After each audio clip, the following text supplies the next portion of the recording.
जहां राष्ट्रीय जनता दल यानी तेजस्वी यादव के 344 को वोट मिलल बा, वो जो मात्र 76 को वोट दहाई से तिहाई अंक में नहीं पहुंच पावल जनता दल यूनाइटेड।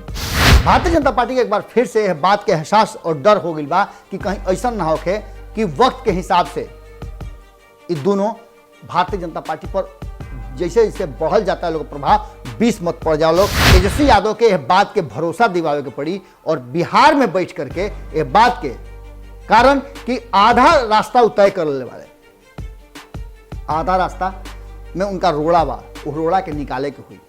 और नीतीश कुमार भी उस दिन के इंतजार करता रहे कि खाली फिर से उनका ई मत कहे के पड़े कि चंदन विष व्यापत नहीं। और जो भितरिया बात बा ओकरा के रुआ लोग तक बतावे के कि चाचा भतीजा के जो प्लान रहा वो प्लान कहीं ना कहीं भाजपा के जान निकाल दे। भाजपा जौन बा ओकरा के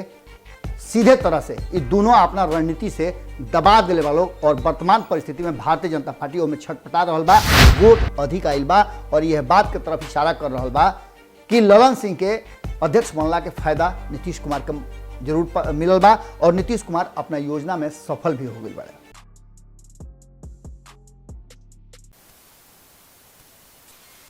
बिगड़ल बात बने नहीं, लाख जतन करे कोई। तो जानते नहीं है बात के और ये बात के बतावे खातिर कोनो विशेष प्रयोजन नहीं है, लेकिन जो ना विषय बा वो विषय के साथ ये बात के बड़ा महत्व बा कि बिगड़ल बात बने नहीं, लाख जतन करे कोई, फाटल दूध जुटे नहीं, लाख मथे कोई। एकरा मतलब बा कि जो हमनी के व्यवहारिक जीवन में जानी ले जा बात के कि अगर रुआ केहू संगे दुश्मनी हो गई, केहू संगे अदावत हो गई तो ओकरा के जोड़ल बड़ा मुश्किल हो जाला। लेकिन सियासत में धारा अलग चलेला। सियासत में कब रुआ दोस्त बानी कब दुश्मन बानी ये कहल बड़ा मुश्किल हो जाला। कबो कब रुआ सुन ले हो कब कि सियासत में जब दुश्मन जब दोस्त बनेले और वो कट्टर दुश्मन जो एक दूसरा के देखते फायरिंग करे के तैयार हो जाले, चाहे मुँहे से हो करे के जरूरत पड़े, वो जब संगे आवेले तो का कहले रुआ पता बानू कि चंदन विष व्यापत नहीं, लिपटत रहत भुजंग। ये बात रुआ याद हुई। यह प्रसंग के अगर व्यवहारिक जीवन में रुआ लेके आई तो रुआ यह बात का स्वीकार भले मत करी, लेकिन सियासी लोग अपना खातिर रास्ता निकाल लेला। कबो सदन के अंदर में वो लोग के आपन जो डिमांड होला, आपन जो काम होला ओकरा के देखले बनी कि ओकरा खातिर कोनो झमेला भइला, ई लोग कहे कि ना हम विरोध करतनी, सदन के बहिष्कार करतनी कि भाई हमारा हाथना पैसा ना चाहिए, चाहे हई सुविधा ना चाहिए। खैर ये सब बात अपना जगह बा, लेकिन संगे संगे इहो बात कहा जाला कि जो रहीम उत्तम प्रकृति का कर सकत कुसंग। याद बानू। अब एकरा के ऐसे रुआ समझी कि खाली फिर से चाचा भतीजा जौन गेम प्लान करता रहे और भीतरे भीतर जौन लड़ाई रहल हा, भारतीय जनता पार्टी फेरा में रहा कि लड़ाई के नीतीश से छीन करके और खुद राष्ट्रीय जनता दल से लड़े और लड़ करके इस लड़ाई में चाहे जे जीते जे हारे, लेकिन नीतीश कुमार के आउट कर दिया। जानते नहीं कि जब दो पहलवान रिंग में उतरे ले तब मजबूत के पहले हरावे के दोनों में से कोई कोशिश करेला कि जब फाइनल होके तो ओकरा में कमजोर के संगे मौका मिले। हाल फिलहाल में 2020 के वर्ल्ड कप भइल रुआ देखले हो खब, अगर नहीं देखले तो रुआ देखले हो कि कैसे रुआ के बतावत बानी कि कैसे आखिर के केकरा के हरावल और के केकरा से ज्यादा डेराई रहे और अंततः बरियार लोग के लड़ाई में जेकरा के कमजोर बुझत रहे वो बाजी मार के ले गई। बिहार के राजनीति में भी कुछ ऐसे हो रहा बा और बिहार के राजनीति में जब भी हो रहा बा तो एकरा संगे संगे एगो बात बहुत तेजी से चल रहा बा कि आखिर नीतीश कुमार और तेजस्वी यादव कौन रणनीति अपनावता रहे। एकरा के देखे खातिर रुआ सीधे जाए के पड़ी जौन उपचुनाव भर रहा हुआ। कारण कि आज 1 साल पूरा हो गई नीतीश कुमार के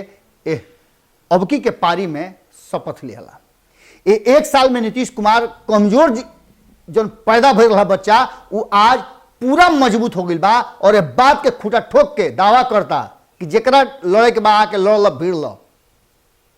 पहलवानी के हर दाव पे हम जान गई बानी। नीतीश कुमार 1 साल में अपना के कैसे संभरले, पार्टी के कैसे ठीक कैले और कैसे अपना के मजबूत कैले, ये बात रुआ से छुपल नहीं है। कारण छुपी भी कैसे रुआ लोग के बार बार बताते हैं। लेकिन वर्तमान स्थिति में भारतीय जनता पार्टी के कहीं ना कहीं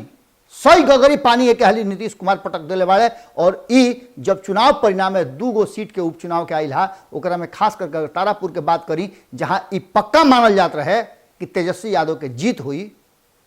और टक्कर दूर दूर तक नहीं खे, ओकरा के टक्कर वाला बना करके तेजस्वी यादव जहां ई साबित कर दिले कि उनका में मादा बा, ओजे नीतीश कुमार भी भारतीय जनता पार्टी के लाख दावा के बावजूद जौन सामने से परिणाम आयल बा और परिणाम के विवेचना होता, ओकरा में साफ नजर आता कि भारतीय जनता पार्टी कहीं से भी आपन जौन ओकर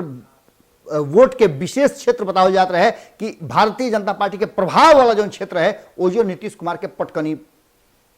पड़ गए। एकरा पीछे के कारण रुआ जानता नहीं कि अब के हाल के चुनाव में 2-3 गो बात बड़ा महत्वपूर्ण रहा है। पहला बात तो ये कि जो लगातार चर्चा होत रहे कि कहीं ना कहीं उपचुनाव सत्ता में बैठल पार्टी के या दल के या गठबंधन के थोड़ा सा छूट मिल जाला, लोग समझेला कि एकरा से बहुत कुछ बिगड़ बनत नहीं के, यही चलते उनका के वोट दे दो। लेकिन अब के हाल के चुनाव में कुछ ऐसा बात भइल हा जौन की भारतीय जनता पार्टी के जब पूरा समीक्षा कैलस तो ओकरा